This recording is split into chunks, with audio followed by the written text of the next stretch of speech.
آقا حسین چیز کار نی؟ ای ما قربان شم بکشیش که چجوری میکشی.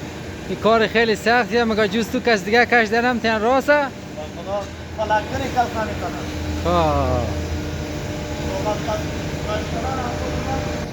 بزن. آها الان میره تو دستگاه.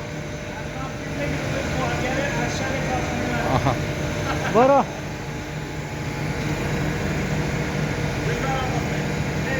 بزن. و این الان میره توی دستگاه. آره نگاه کن. اتومات میاد عقب.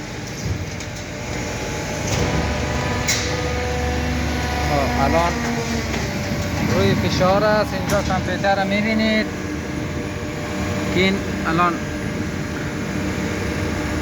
استوب میکنه. اونجا هم که هست دمایشیه. خیلی دستگاهی باحال 70 تن هم وزنشه.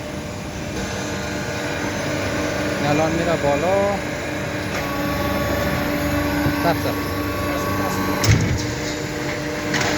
آها الان دستگاه میاد اینو اتومات میگیره میکشه تا بیرون.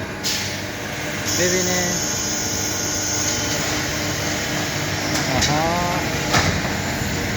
برو که رفتی. اینجا زورش نرسید خودم میگیرم. برو تا آخر.